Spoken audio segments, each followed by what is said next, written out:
That's right.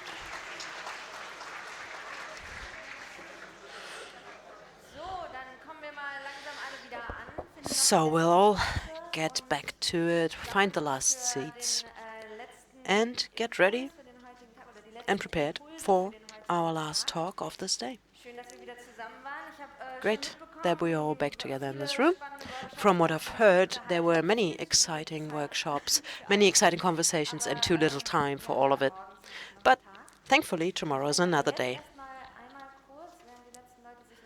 Now, I would like to use this opportunity to start with a small ritual that we also do at the Foundation Steward-Ownership and Purpose in the beginning of meetings.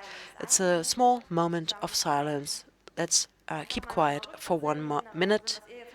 Let's think about the things that you experienced today, that you heard about, and what you're looking forward to now. You will hear a gong, and then we all keep silent, please. You can keep your eyes open, you can keep your eyes closed. Depends on you.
All right, so now we all have our focus on again. First of all, I am very happy to welcome our guests from Latin America who just joined us, because now we also have a Spanish translation and they have a little side event. So welcome, all of you.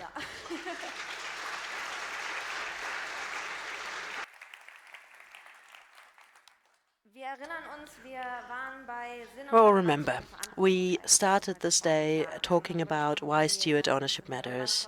We talked about how it could be important for society, for companies, and now in this last block ahead of us that we want to take a look at what steward ownership does to the planet and with the planet.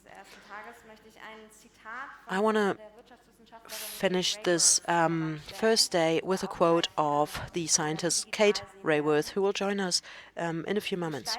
Unfortunately, only digitally. Creating a regenerative economics means that we have to redefine what the purpose of companies are and what the definition of capital is. That's a process we can't take out of textbooks, but it's a process that stems from innovative experiments of those who try. So that means all of you. Now we will take a look at the question of the role of steward ownership for sustainable economics. And that means for the future of our planet, and why the question of ownership regains importance in this context. First of all, we will welcome to the stage Christian Kroll. He will tell us how and why he sees steward ownership as a seed that is planted for the future. He is a founder and owner of Ecosia, the biggest European search engine apart from Google and the most sustainable competitor of Google. Christian, please welcome to the stage.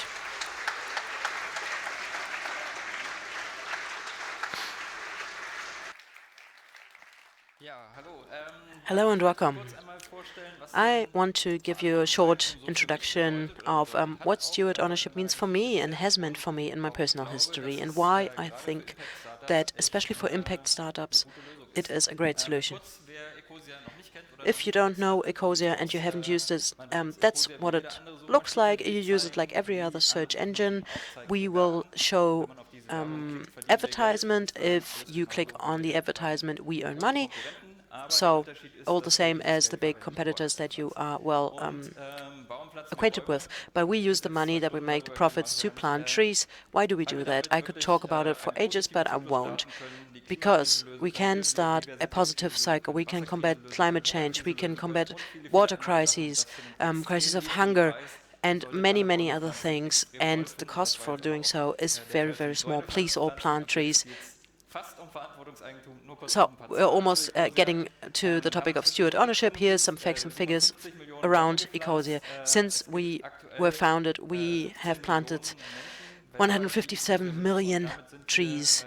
There are around 15 million users of Ecosia, and that's why we are the biggest search engine in Europe. Unfortunately, because I would like to see more competition. Another special thing about Ecosia is our team. We operate this search engine with a team of around 100 people. If you compare that to Google, and it's hundreds of thousands of employees, we're not really in competition. All of these people give us their best. And since 2018, we are a company in steward ownership. We use the golden share model. I think you can read it up if you want to know more details. The question is, was it worth it? Do I regret it? Do I regret taking that step? I wanted to share my thoughts with you. I would ask myself the question, did this shift to steward ownership help us to fulfill our vision? Our vision is to solve the crises of the climate crisis. So, are we doing a better job or a worse job?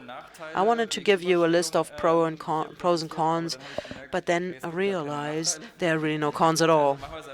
So, I'm only going to give you a list of the pros and the benefits. One thing I want to mention, though, is that in all of this time, in this period of time, we didn't have to get foreign capital. We didn't have to get more money from the outside. So that didn't affect us.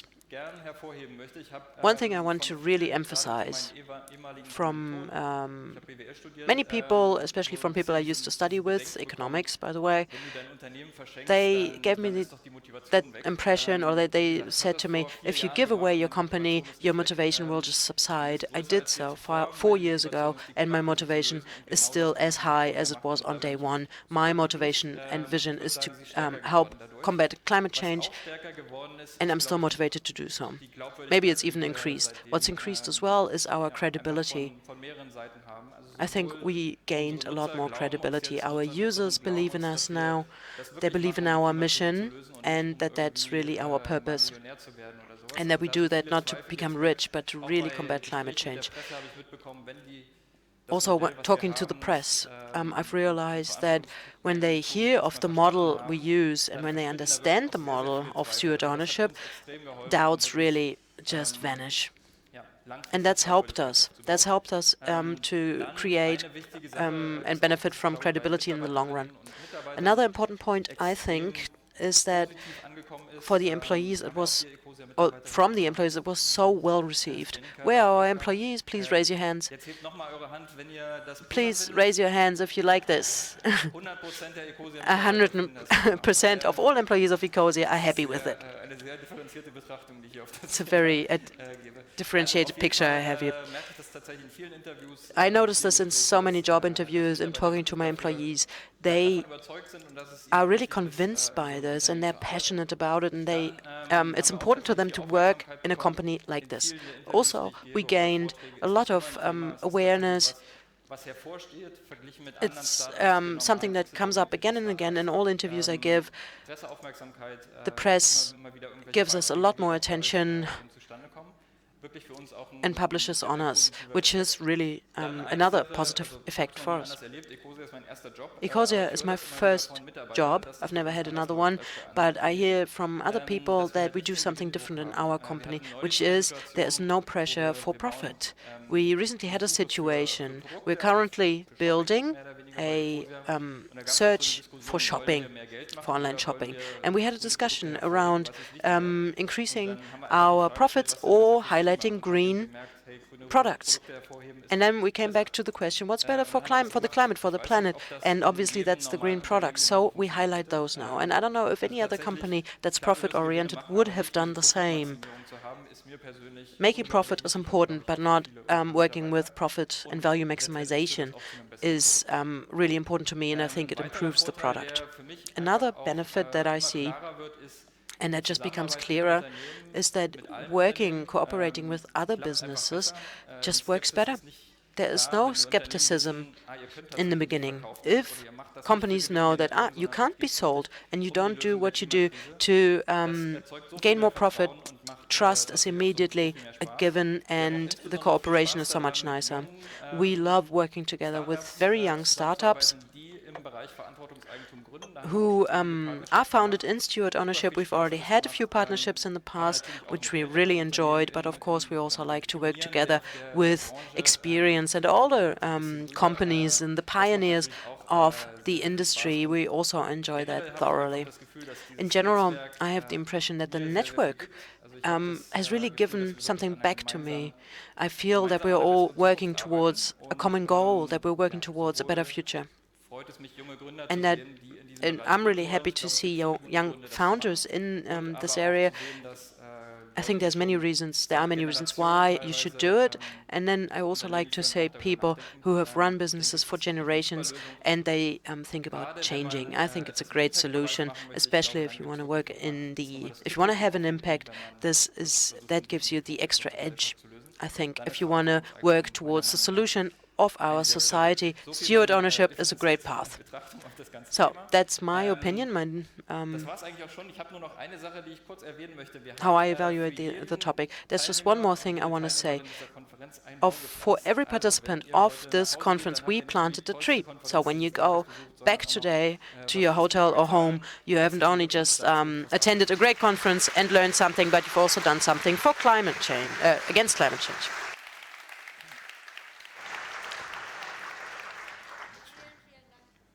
Thank you so much, Christian. Thank you so much. So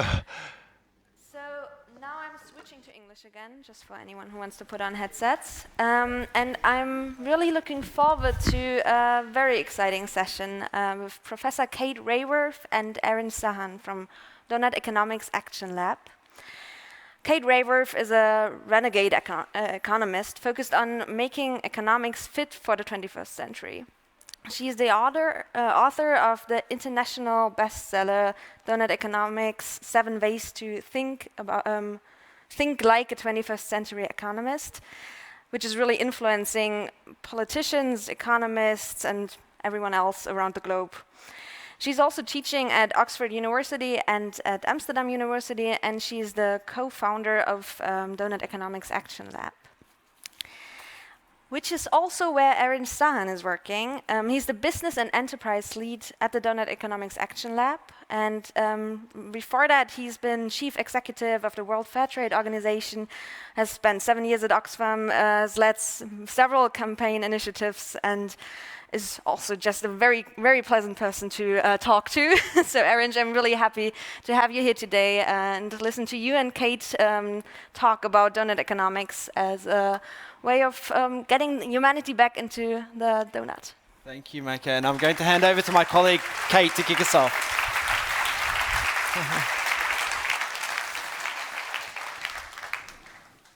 Thanks so much. It's a huge pleasure to be joining you. The sound's not on for Kate at the moment. If we can get the sound working. Hello, donuts, 1, 2, 3. Yeah. Donuts, 1, 2, 3. Tell me when you can hear me. Can you hear me? Yes. Donuts, 1, 2, 3. We can hear you, Kate. Okay, great. It's a huge pleasure to be joining you.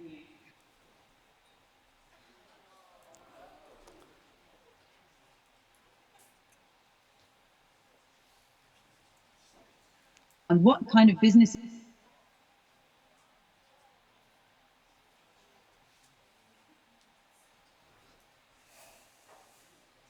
So let's start, and we're just going to brilliantly click this. The 20th century economic mindset, all inherited, whether we studied it or not. It's a mindset that told us that we put the market at the center. And what people are willing to pay is the right way.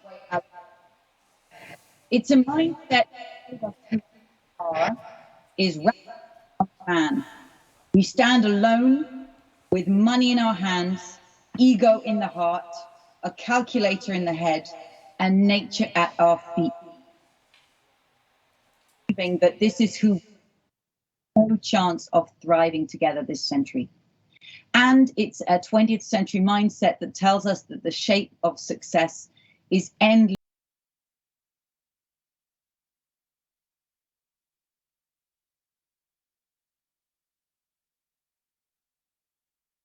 Humanity.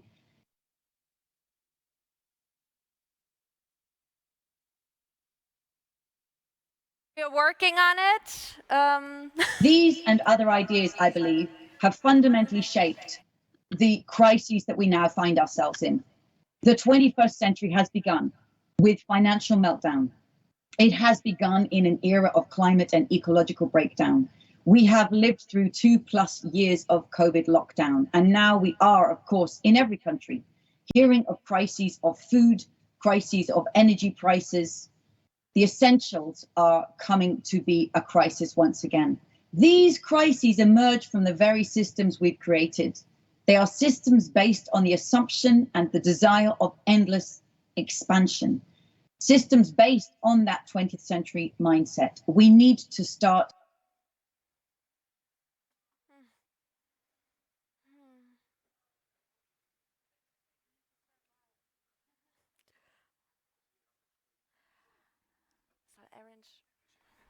Erinch übernimmt. Okay, I think we switch to Erinch. Is to leave no one in the hole falling short on the essentials of life. Leave no one without their education, housing, political voice, income, equity. These come from the Sustainable Development Goals. All governments have agreed to this. But at the same time, don't overshoot the outer limits of the donut, because there we put so much pressure on the life-supporting systems of our planetary home. We break down the very planetary systems on which all life depends. So the shape of progress is not endless growth. It's thriving in dynamic balance. Now, if that is where we want to get to, click. We are very far from that right now.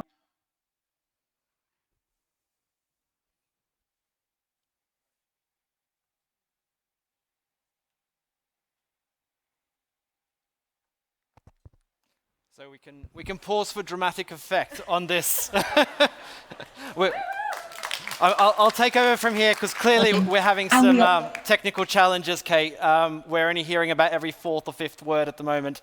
But I can take it over from here, and Kate set us up to think about where we are currently. This is the selfie that we have as a collective humanity on this planet, where we are both in overshoot of our planet's boundaries, and we are in shortfall on life's essentials for everybody living on it. Now, we've done some work, colleagues have done some work to look at this from a national perspective. And this is the picture.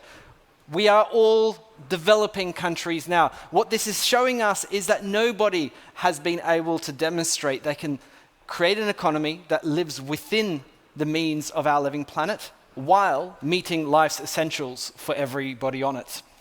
You can see Germany on there, you can see the United States. The picture looks the same around the world. We are either in significant overshoot in order to meet much of life's essentials, or we are missing on life's essentials in a very significant way in a lot of those countries across what we have called the Global South.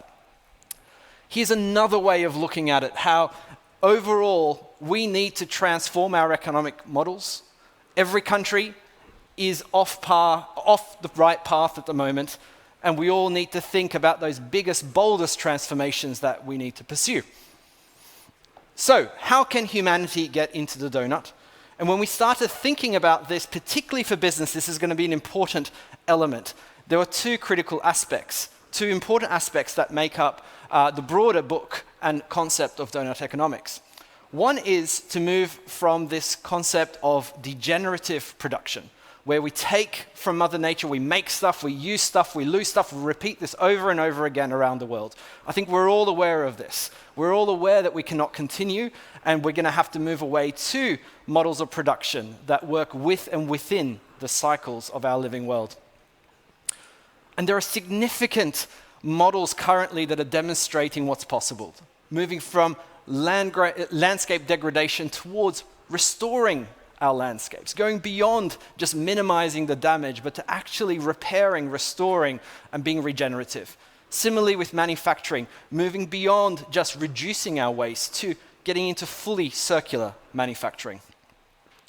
On the social side, because this is one of the powers of the Doughnut, is it provides us with these two concentric circles that remind us that we cannot exceed either of those boundaries. We can't be overshooting the ecological ceiling, but we also can't be in shortfall.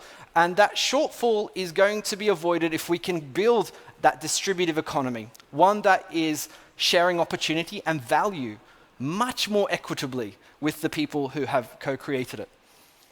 And of course, there is no shortage of examples of what this could look like, from the housing crisis moving into affordable social housing and all the different models of business and investment that is leading to that, to moving away from profit-driven business, that profit maximization business that I've heard Ecosia and others already mention on this stage as being something we need to move away from, towards purpose-led business. So here is where I come in, and that would have been the end of Kate's slides, by the way, and she would have done them 100 times better than I just did, so thank you for bearing with me. But as I move towards what does this mean for business? Because this is a room of people that are interested in what is the role of business? How do we design businesses? How do we get into the deep structural aspects of ownership and governance and financial parameters to get the businesses of the 21st century, businesses that can help us get into the Doughnut? Well, I'm going to invite you into a little bit of a short journey. It's going to feel like a familiar journey for you. It's going to feel like a journey that probably doesn't seem that alien, because all of you are already innovating in the way you think about business, in the way you think about how it should be owned, who should own it, how should that be structured and distributed, and who should have power, control, governance rights within a company. Those are huge questions, and they lie at the heart of what Doughnut economics means for the business world.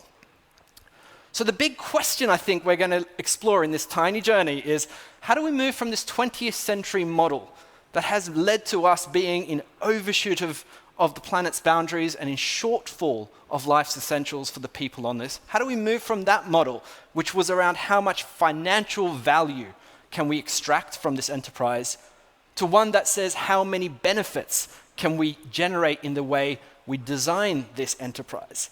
That's what you're all here doing, whether you use this language or different language. We're all in that exploration of how do we design those enterprise models that create as many benefits as possible.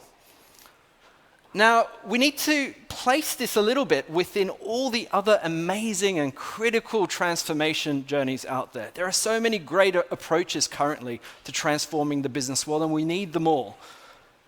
Whether it's ones that are trying to make the business case, trying to show actually you might get some higher returns by doing the right thing, and that's going to be true some of the time, maybe a lot of the time. Ones that are looking at new goals, metrics, indicator frameworks, ways of setting targets for companies. People out there trying to demonstrate enlightened leadership as possible, to get those decisions from the highest levels of decision making that are going to be good for our planet and create the benefits for society.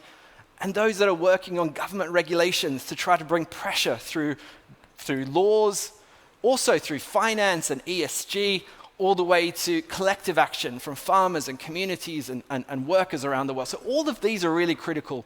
And in my 15 years working to transform business, I've worked in all of these. I believe in all of these. These are all important aspects. But there is one thing that is missing from this picture. And that is highlighted by what the Doughnut is pointing to. The Doughnut is pointing to all of these huge, difficult, ambitious, bold ideas that we all need to pursue in the business world. Now, some will come from government, but a lot needs to come from organizations that are setting up businesses, people that are entrepreneurs. However, we're being held back. We've created a straitjacket that holds back the possibilities of what business can do. And that is resulting in us going into a very tiny overlap where the returns are maybe high enough and the margins and the dividends and the exits are all justified to a point where we can do those regenerative and distributive actions. Things like cost efficiencies and energy efficiency and things that get rewarded through the markets. However, if we redesign our enterprises and we go deep into their design, then we start having things like fair B&B, which is deliberately creating slow tourism that is better for communities, reinvesting in communities. Imagine if Ecosia would have been possible with those enterprise designs that maximize returns and maximize margins. Of course it wouldn't be, and we need to redesign and create these alternative models that Steward-Ownership, among others, are pioneering.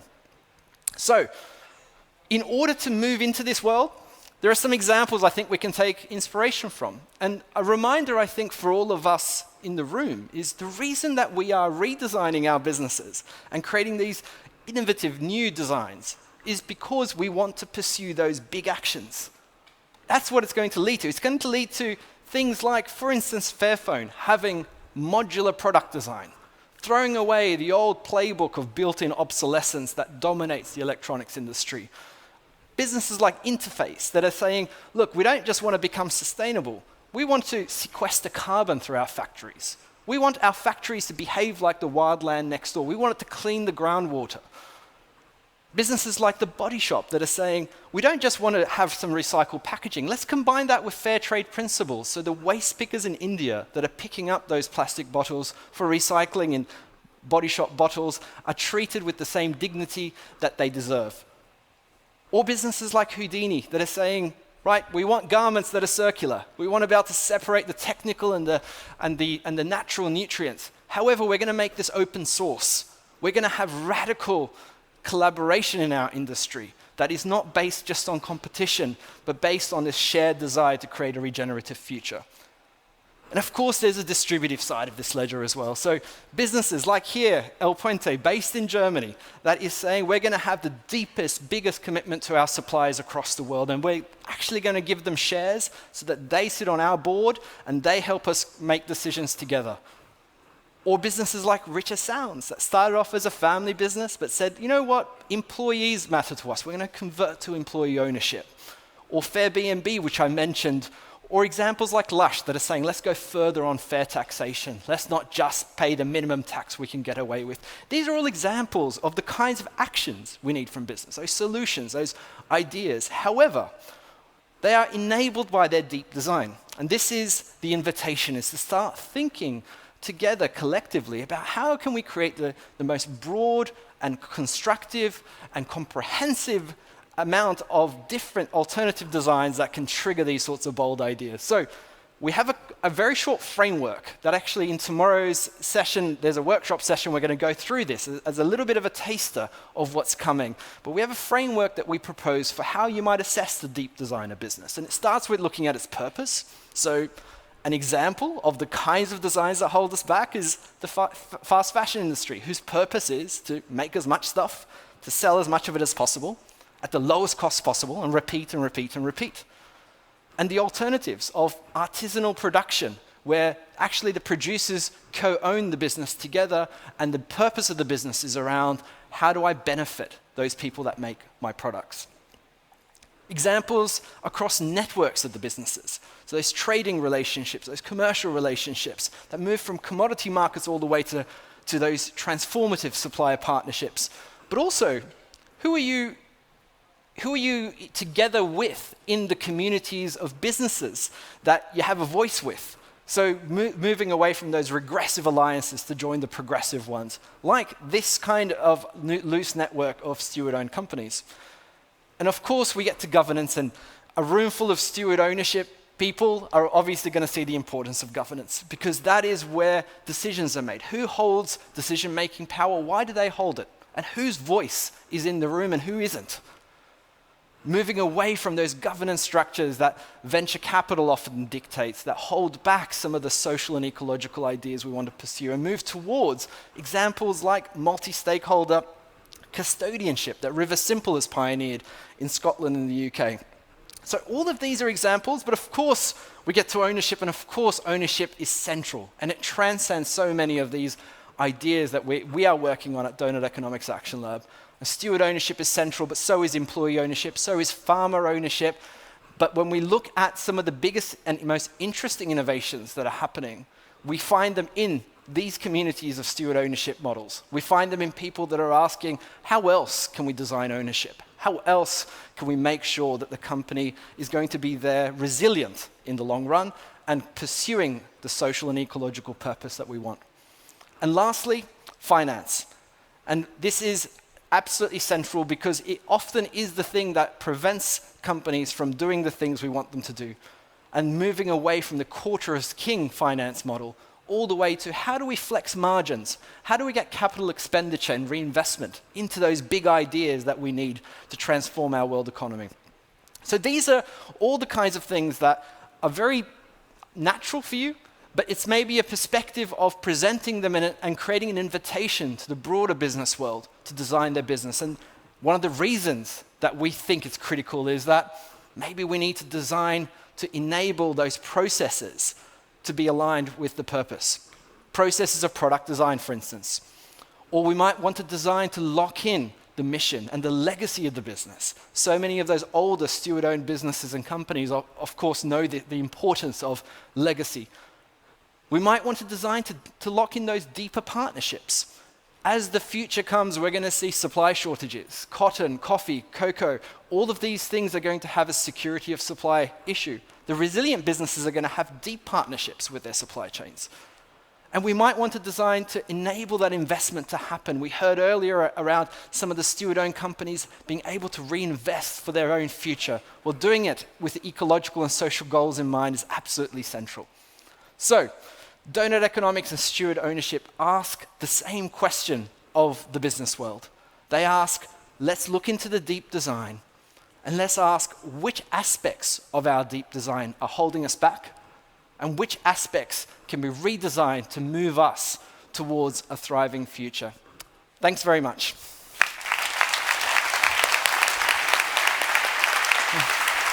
Thank you, Erinch. Stay a second. I'll stay. Okay. Thanks so much, Erinch, and thanks for filling in so fabulously. For Kate, who unfortunately we just weren't able to fix the problems with her connection. So I was wondering maybe if you think we could actually have a pre-recorded interview or something with her that we can upload for the conference. We can ask. We can absolutely ask. Cool. Thank you so much. Thank you all. Thanks for joining us. See you tomorrow.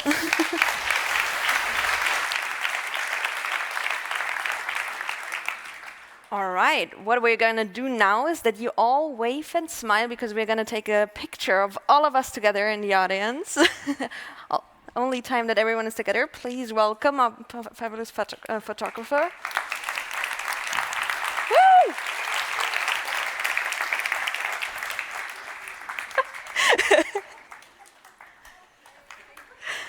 Thanks so much. Cool. Now we have a nice group picture as well.